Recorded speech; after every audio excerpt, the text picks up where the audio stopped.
Lucky Land Casino, asking people, what's the weirdest place you've gotten lucky? Lucky? In line at the deli, I guess? Aha, in my dentist's office. More than once, actually. Do I have to say? Yes, you do. In the car before my kids' PTA meeting. Really? Yes. Excuse me, what's the weirdest place you've gotten lucky? I never win and tell. Well, there you have it. You can get lucky anywhere, playing at LuckyLandSlots.com. Play for free right now. Are you feeling lucky? No purchase necessary. Void where prohibited by law. 18 plus. Terms and conditions apply. See website for details.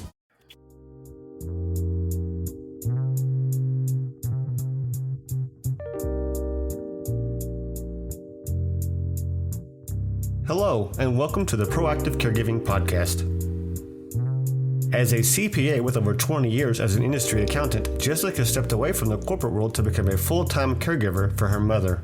Having learned invaluable lessons along the way, she is now here to share those with you and to invite you to join her on this caregiver's journey. Here is your host, Jessica Cannon. Hi, everybody. I'm here today with an awesome guest. You're going to love this.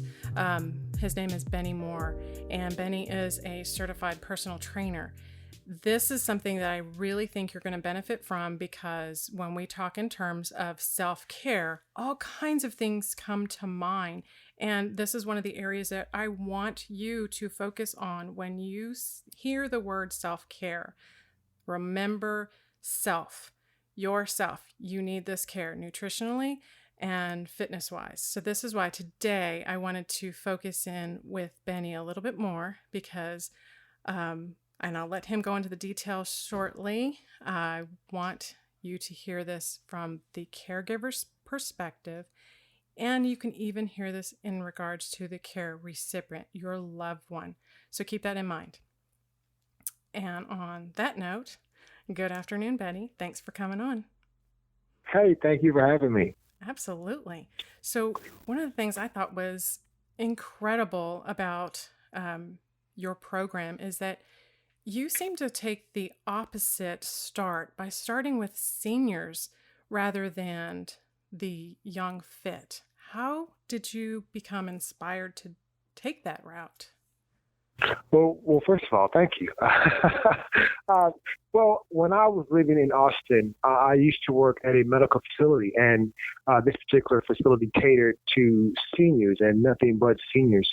And we had a physical education program for them, and I was in charge of setting up the groundwork for those seniors when they came in, like once or twice a week.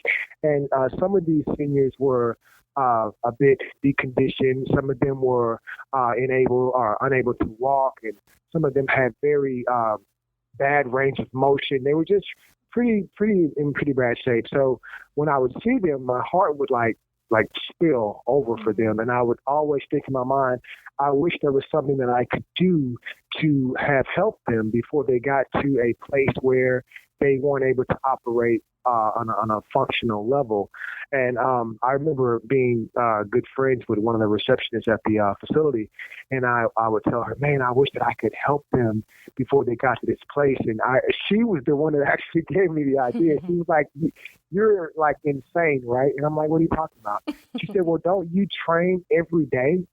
And I'm like, yeah. She said, well, don't you like live a healthy lifestyle? And I was like, yeah, but how does it have to do with helping them? And then she made this dumb look, and I was like, oh. So it hit me that if I were able to give them some type of training or some type of physical regimen along the way, then perhaps if they got older, it would ease the pain of not being able to do this or not being able to do that because they've been doing it for so long. So that was what inspired me, like just seeing seniors who had reached a level of decondition and not been able to do anything about it until it was a little too late. Right. And that's unfortunate. That's the sad part, is that we don't see it until it's too late. And when you see people who struggle to stand, even sometimes struggle to stay seated and have that core strength, you don't realize it until it's too late. Exactly. And I thought that if I could give them something to just work toward, it would help them in the later part of their lives. And that was the origin of Be More Fit. That was who I catered to before I trained children or even young adults. So the seniors were the ones who grabbed my heart first. So you started to train with the seniors, and it sounds like not only were the seniors being able to receive a benefit from this, but the children of these seniors were also seeing a benefit and reaching out to you as well. Definitely. The inspiration kind of trickled backwards. When I was dealing with seniors, the children of the seniors would come to me and they'd say, "Hey, my mother and father are so much more active now. They have such a better range of motion now. They have a higher level of energy now. I love what you're doing for them. Can you do it for me too?" And so I'm like, well, sure. So, you develop a program that's a little bit more advanced than the seniors, that has a little bit a different pace of activity than the seniors. And they get involved with that activity, and they, start to have a higher energy level and start to live a little bit more active life.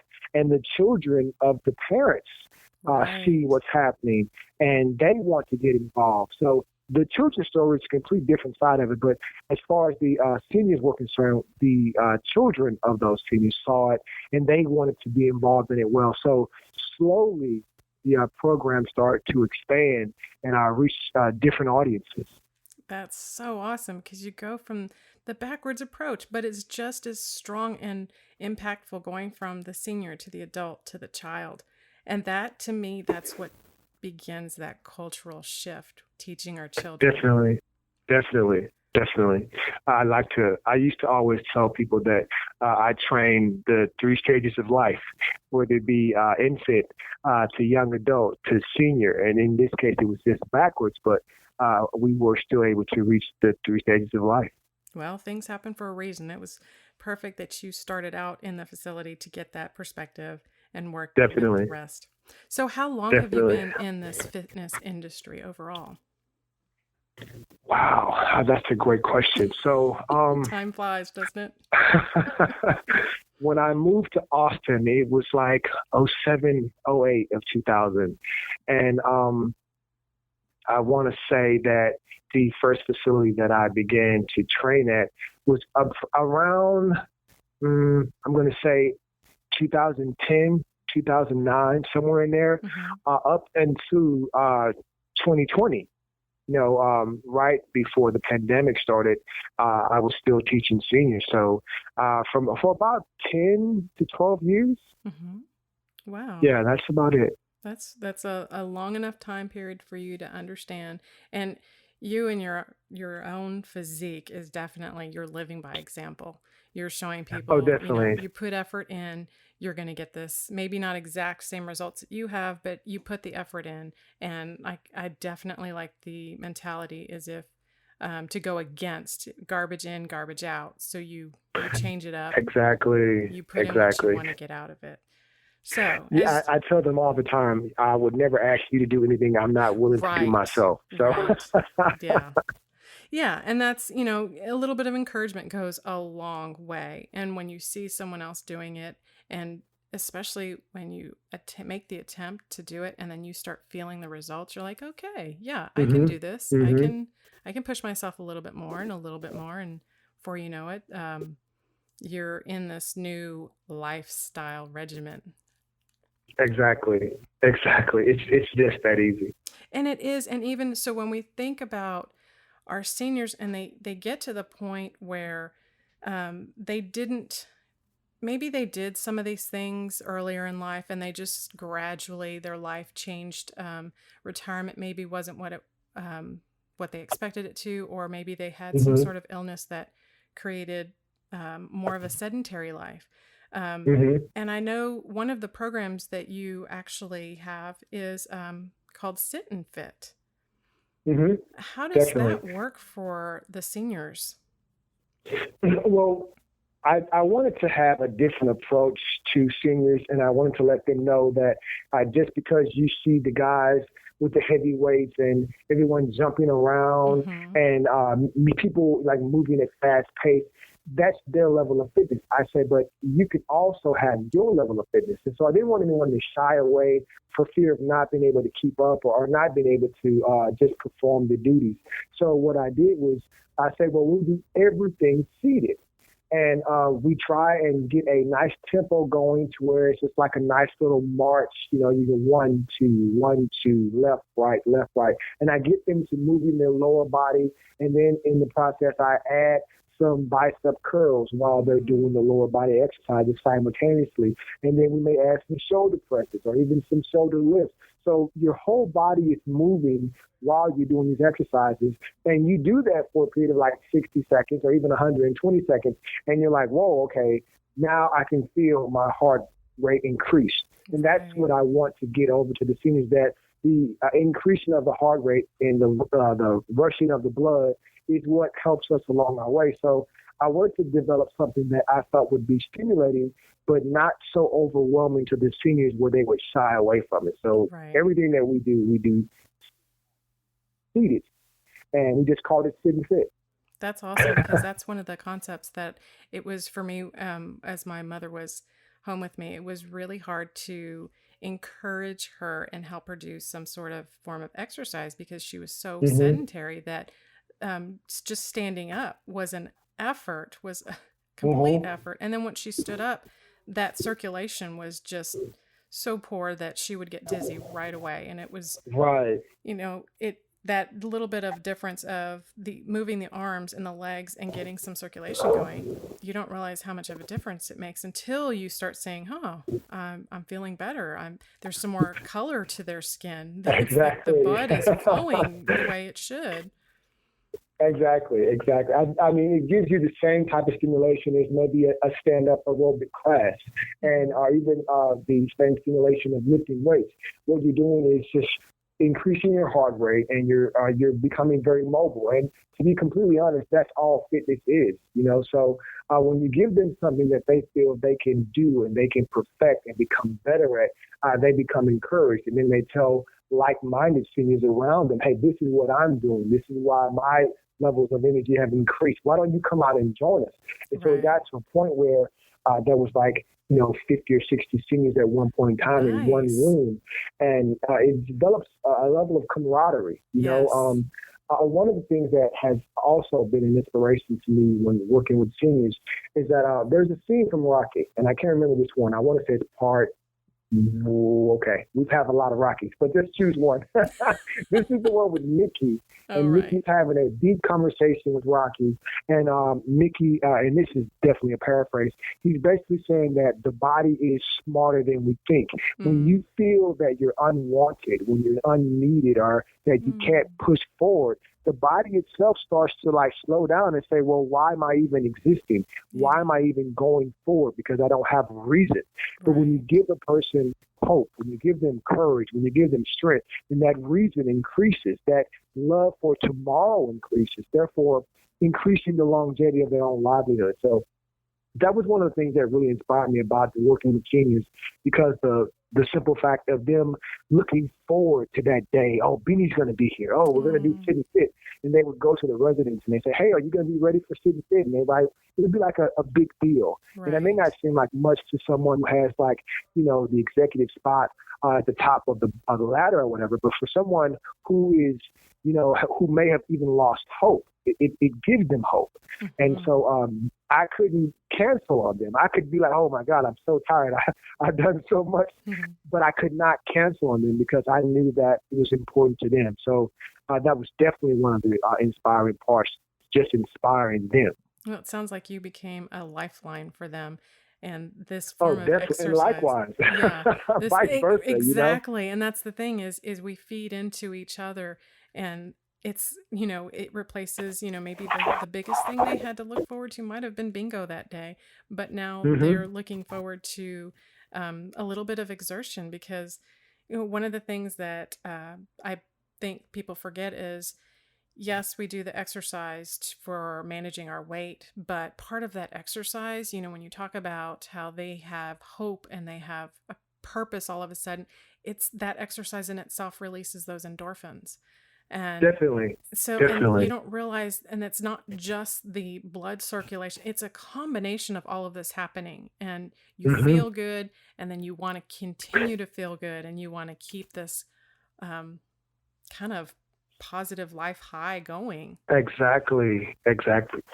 So true. So true. And that was what I grabbed from all of that. And like I said, it does swing both ways. I mean, when you feel the life from them you feel the life that you're giving to them, it definitely comes back to you. So Yeah. Definitely. Yeah, I have to admit the times that I was able to get mom to go for a walk and we can, eat. Some days it was just a grocery store, and other days it was around the block. And seeing the color return to her skin and seeing her breathing in a less labored way, and just noticing the conversation was flowing just a little bit more than had we not walked at all. Those are big changes, and it made me feel good because it was like, wow, I helped her do that. Exactly. Exactly. Yeah. So we totally feed. And so when we think about that, the sit and fit is something that caregivers can do with their loved ones at home, even. Oh, most definitely. That was another thing that we decided to try and do earlier on, even before the pandemic, was to do something virtually that you could do at home. Exactly. If you have the program, you know exactly. I try to say that the program starts off like a train.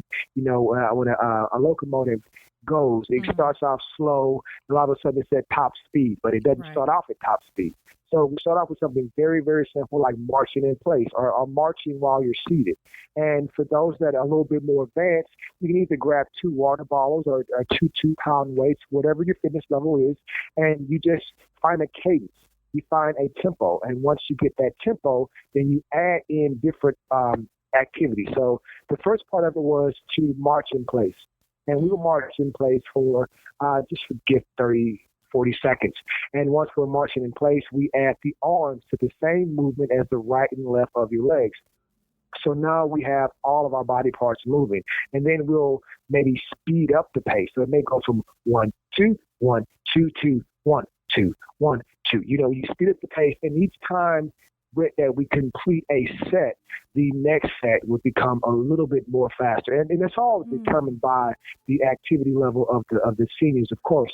But for someone who was able to just only do level 1 to continue the program, and now they're up to level 4 to where they can go faster, it definitely helped increase that. So what we do is just speed up the pace from each set, and we add a different body part. Like I said, we go the marching in place, and then we do the bicep curls, and then we do a shoulder press, and then I would have them stand up and grab the back of their chairs, and then we do squats.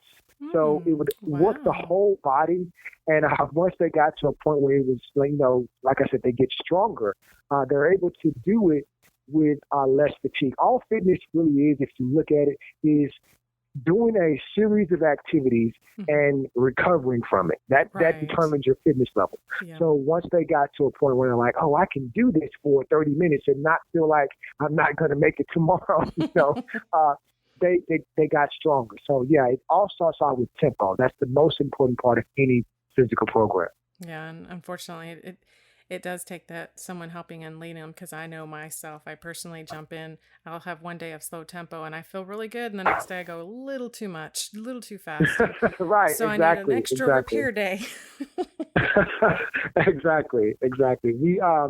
We're not really involved with a lot of activity. Our body begins to, become sore from those movements because, hey, this is not something that we do normally. So what are you doing today?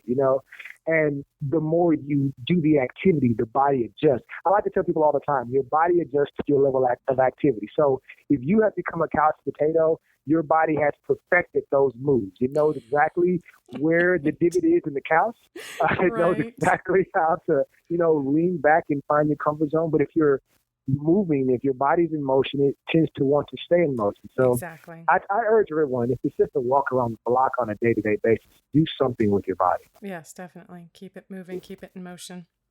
Exactly. And on top of that, for that matter, when you move more frequently and more regularly, for me, when my body is at rest, I sleep better.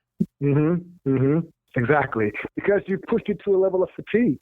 Right. Your mind, your body is physically exhausted and your mind is exhausted with it. So you can shut down and rest. Exactly. And I mean, you have uninterrupted rest at that point, because now your body has to repair from the activity that you performed throughout the day. So it definitely helps overall. I totally agree with that. And so the part of this workout, I know this may sound a little different, but the caregiver, as they're going through their day, may have moments where they are stressed, they're frustrated. They may not be able to step out and go for that walk either with their loved ones or by themselves. But one of the things I liked of the programs you have is a boxing program for all ages, because the first thing I thought of was that's an awesome way for caregivers to let off some steam. Well, definitely. And thank you for that. When I was talking earlier about, training the seniors and then training the parents and then training the children, when you get to children, they want a little bit more stimulation there. Right. And you'd be surprised, a lot of children, because of the video game era that we're in, and, everyone just lives a in-home type of lifestyle, they're not as active as they were when I was a child. So it doesn't take much to stimulate them, but at the same time, they are visual creatures. They want to see and stimulate it visually as well as physically. So when I implemented the boxing for kids, it was cool. Like, everyone thought it was like just cool to, I've seen it done before on television. I've seen it done on action scenes, or I've seen it done on some of my fight simulating video games. To actually live like this character is even better. So tell me how do I do that? And you teach them the basics of boxing. There's only 3 punches in boxing. You have the cross, the uppercut, and the hook. Everything else is about getting out of the way. So when you teach them that, they tend to become a little bit more active with you, and they pay more attention to you because they want to be that superhero and emulate that video game hero that they've been playing for years. So they become a little bit more interested in it. And when I started doing it with seniors, one of the things that I learned, I used to train a lot of Parkinson patients. And studies show that when you are boxing, that it slows down the process of Parkinson's. And I've done some research on this because I was trying to find the connection of physical activity and Parkinson's, because, once you get later in the stages, it's very difficult to remain calm and to remain still. But for some particular reason, the punching and the movement of the legs and the concentration of hitting a set target actually slows down the process of Parkinson's. So once I started researching boxing and in correlation to Parkinson's, it made me want to venture deeper into the rabbit hole of working with seniors. So I went from just working with seniors at facilities to specific seniors who dealt with certain Parkinson's disease.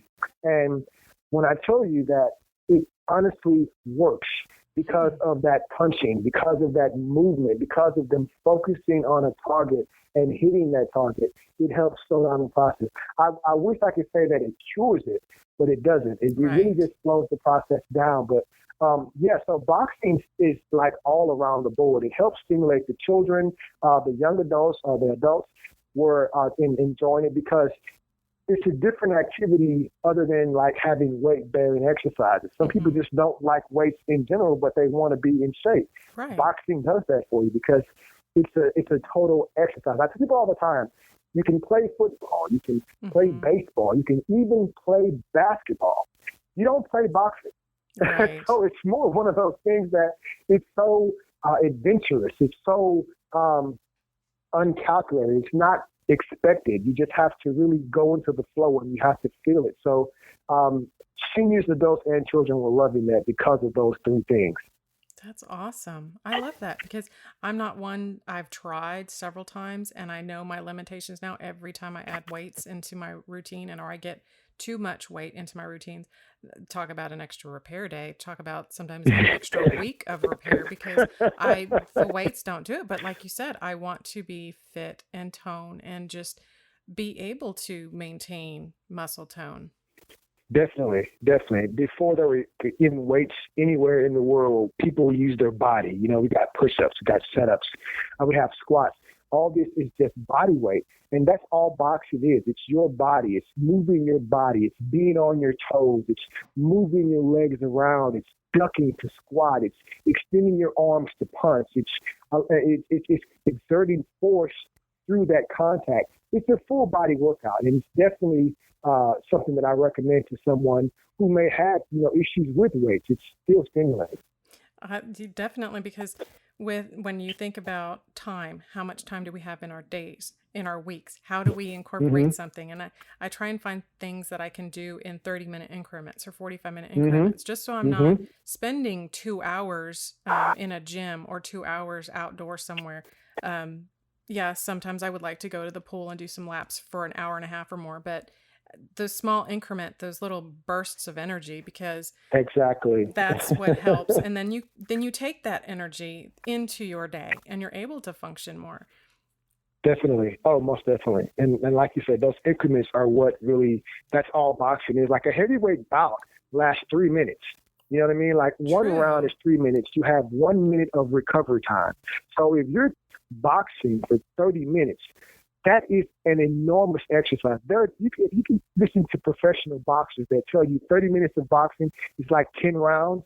That's a long time.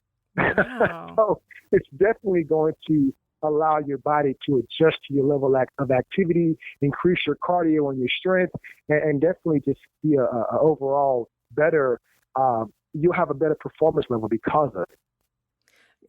That makes so much sense hearing that now. Now I have a new way to look at my workout routines and even adjust towards them.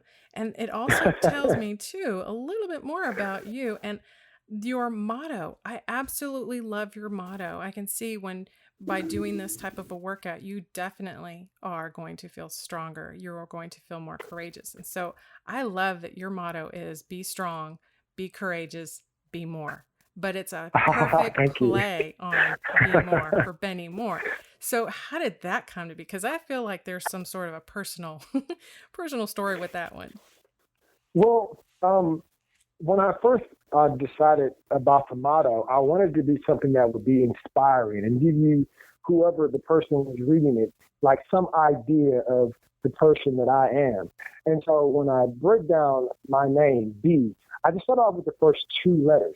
And B, by definition, means to exist. It means to become. It means to do.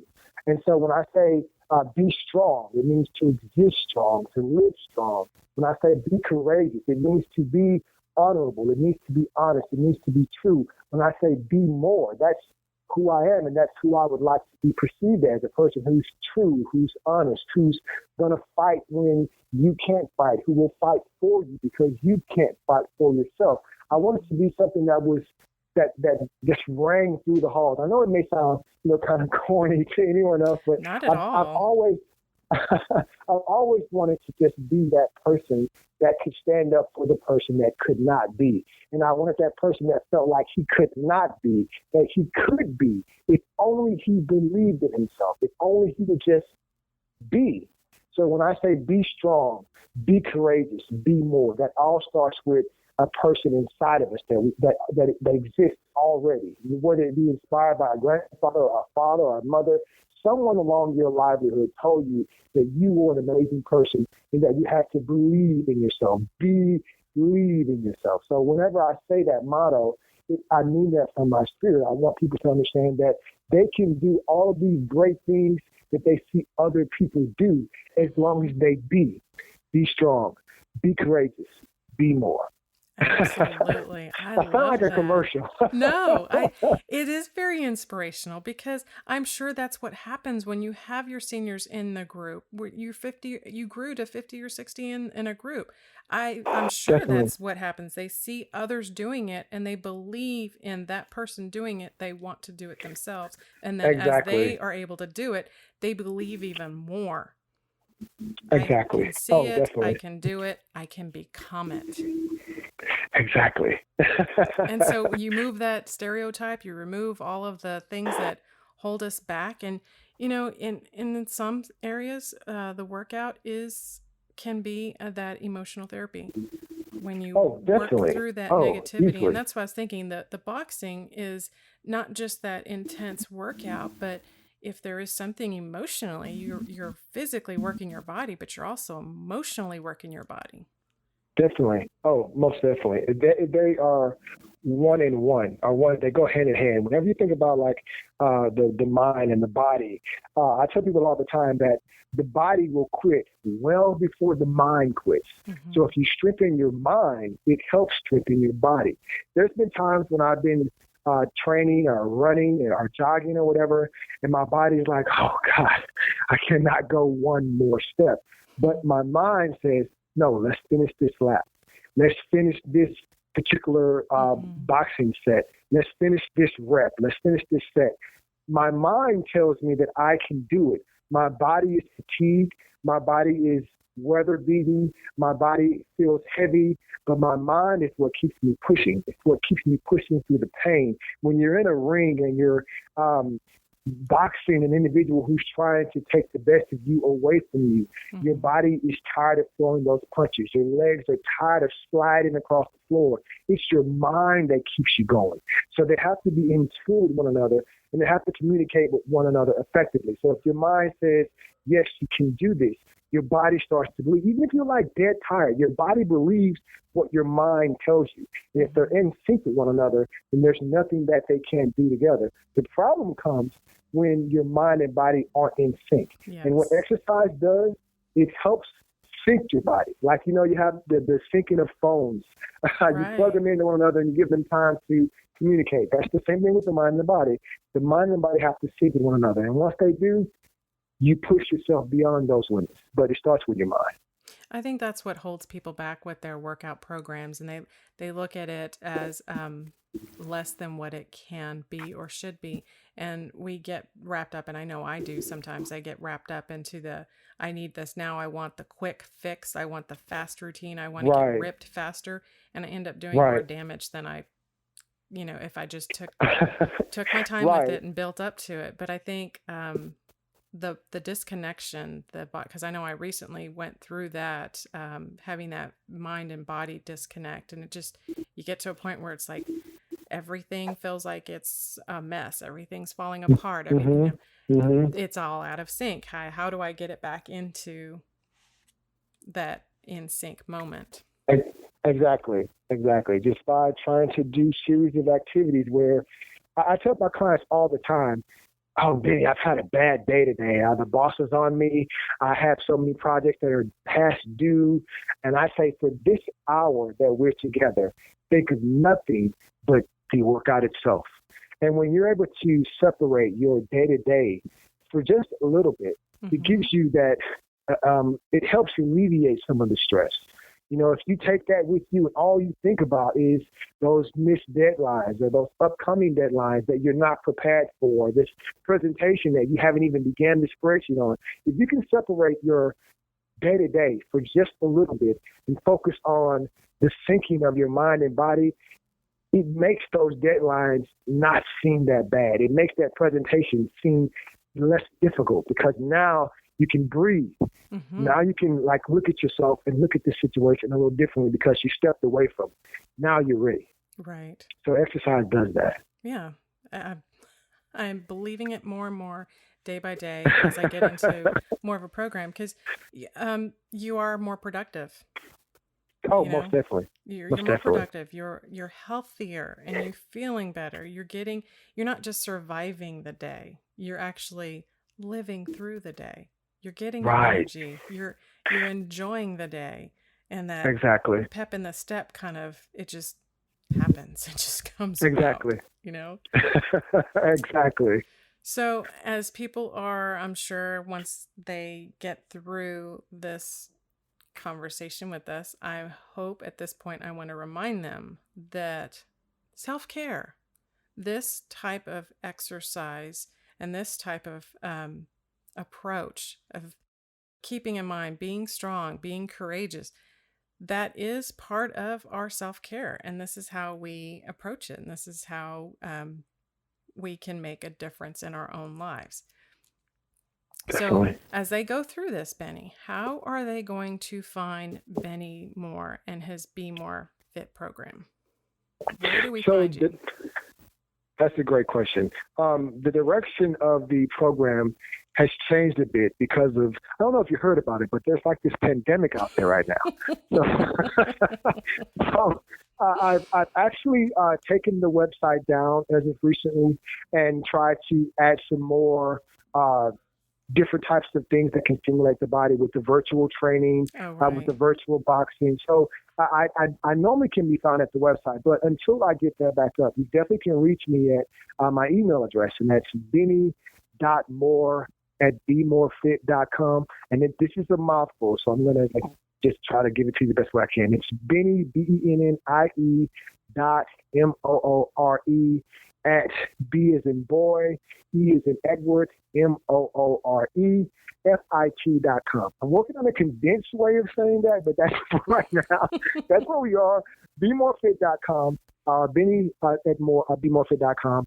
I'm on Facebook under Bennie Moore. I'm on Facebook under Be More Fit.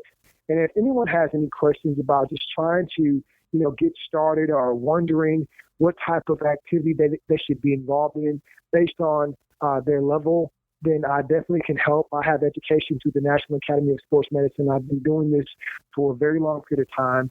I don't know everything, but I know a lot about a lot. So if I don't know the answer, I definitely know how to find it. So I'd love to help anyone who's on their venture and give them pointers just to become a better them. Because you can also help them with their nutritional needs and help match that nutrition with their activity level and what type of program that works with them, right? Definitely. I also have education in nutrition as well. So I could help you with a meal plan, what you should be eating for breakfast, what you should not be eating for breakfast, how many hours prior to your workout should you eat so you don't get sick. Just things that are helping with muscle gain, with weight loss, with cardio increasing, just different things that people have different goals for. I try to say that I could help you on whatever level you want to be on. Well, and that's so beneficial. And let me tell you, once you go online and you see his Facebook page, you will see the results. This works. He is living proof that this works, especially when you give yourself the time and you stay consistent. And that's the key here, staying consistent with it. Yes. Definitely. And that's a great point you just made. You can become good at anything if you do it over and over again. That's why I tell people all the time to be careful what you form a habit in doing, because you'll become good at it. So if you're trying to become good at fitness or exercising or weight training or cardiovascular, the more you do it, the more comfortable you are with it, and the higher levels you want to go once you've completed a certain level. So anything with cycling, you may start off on a regular bike, and now you have shoes that are glued to your pedals because this is what you do. Anyone that start with weight lifting, you may start off with just the bar, and now you're benching 315. It's all about consistency. It's all about movement. It's all about finding a way to do this same thing every day and making it happy or making it fun. So if you have goals, just remember consistency is key. Definitely. And that consistency, it does become fun. And you have that moment, that item, that thing that you do that you look forward to. Exactly. Well, thank you so much for coming on with us today, Bennie. I want to help others see that self-care comes in all kinds of packages, and this is absolutely a responsible and yet fun way of taking care of ourselves. Definitely. Thank you guys for having me. I'm so happy to speak with you guys about this. Definitely. Thanks for joining us today. I really am excited about you being able to hear this, and I'm kind of curious to see what kind of thoughts come out from this. So if you missed any other podcasts, you definitely can catch us back on jessicalizellcannon.com. Thanks, everybody. Until next time, take care. Bye-bye.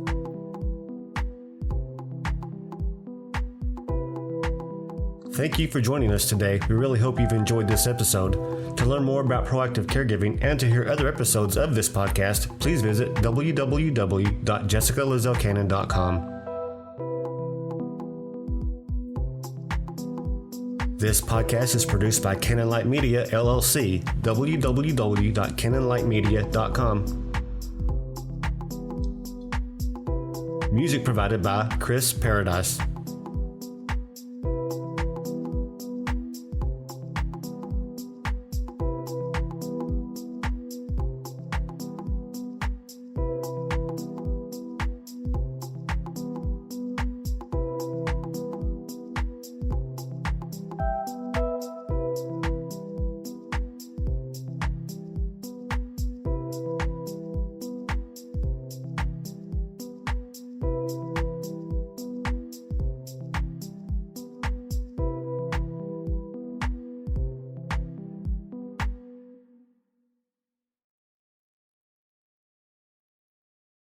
Lucky Land Casino, asking people, what's the weirdest place you've gotten lucky? Lucky? In line at the deli, I guess? Aha, in my dentist's office. More than once, actually. Do I have to say? Yes, you do. In the car before my kids' PTA meeting. Really? Yes. Excuse me, what's the weirdest place you've gotten lucky? I never win and tell. Well, there you have it. You can get lucky anywhere, playing at LuckyLandSlots.com. Play for free right now. Are you feeling lucky? No purchase necessary. Void where prohibited by law. 18 plus. Terms and conditions apply. See website for details.